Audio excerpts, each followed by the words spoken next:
Well, among the proposed sites for Peter Dutton's nuclear reactors is Port Augusta in South Australia. That's about 300 kilometres north of Adelaide. Joining us live now is the South Australian Premier Peter Malinauskas. Premier, it's good to have you with us this morning and thank you for your time. Now, you're a supporter of nuclear power, but not this proposal, which is in line with other state premiers. What are your biggest concerns with it this morning? Well, I think what makes my position a little bit different, Peter, is I'm not worried about nuclear power's safety, and I certainly don't subscribe to some of the not in my backyard arguments you see against nuclear power. My concern is exclusively around cost. What we know from all the independent research that is out there is that nuclear power, in the context of the Australian energy market, is actually going to drive up prices rather than drive them down. So on that basis, I've got some grave reservations. Now, yesterday, the Leader of the Opposition, federally, announced what is a very substantial policy. It's a bold policy. And the first and most obvious question is how much is it going to cost? Now, there's something that's really important. This is a Conservative Leader of the Opposition who is saying he's going to engage in a state-owned intervention into what is now a market. So that there's a bit of an ideological question mark about how that sort of sits with Conservative ideology. But more than that, we've got a Conservative alternative Prime Minister saying they're going to have a state intervention, but he will not tell us how much it's going to cost. Now, there's only one or two things that is happening here, Peter. Either the Leader of the Opposition, either Peter Dutton knows how much it's going to cost and is refusing to tell us, or even more scary than that, he's announced a policy without even knowing how much it's going to cost at all. And I just think that raises a really sort of substantial question mark about whether or not this is the road that Australia should be going down.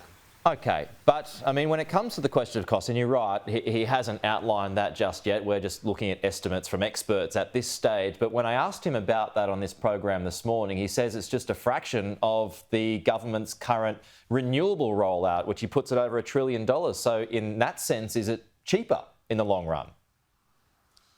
Yeah, but he just needs to tell us how much it's going to cost.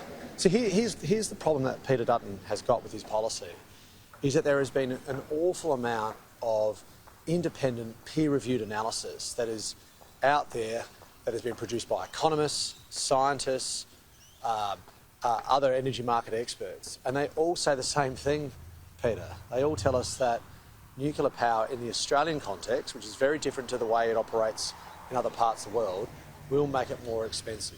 And everybody acknowledges we've got a cost of living crisis. I think anybody who is honest about it knows that energy bills are a really substantial component of that, which is, I think, a national shame and also raises a whole range of other policy issues that have been ongoing for a decade.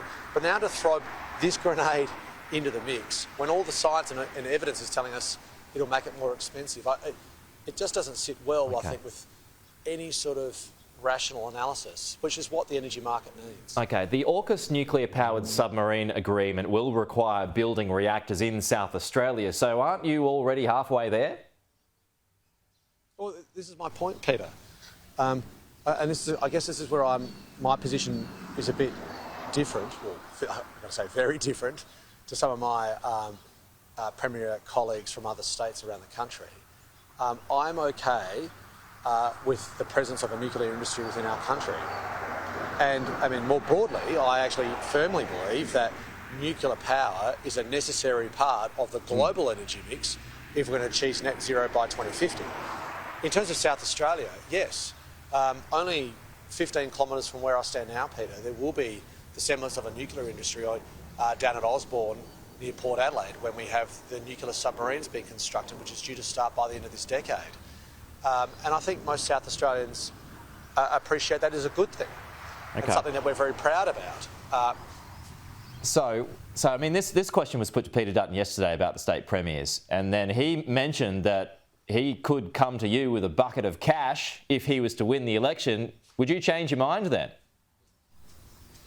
Well, I'm not going to change my mind for as long as there is evidence on the table that says nuclear power is more expensive. OK, so what if he comes at you, it sounds like there's a little wiggle room here, Premier, sorry to interrupt, it sounds like there's a little wiggle room. If he comes at you with a suitable business case, could you change your mind?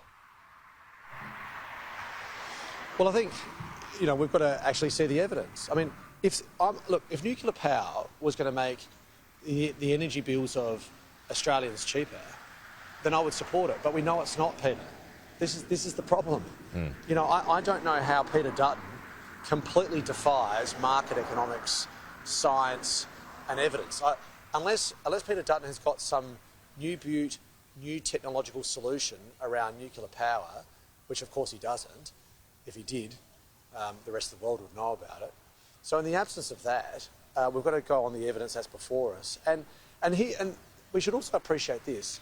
Even the alternate Prime Minister of the country lobbing this grenade in the debate actually has consequences as well.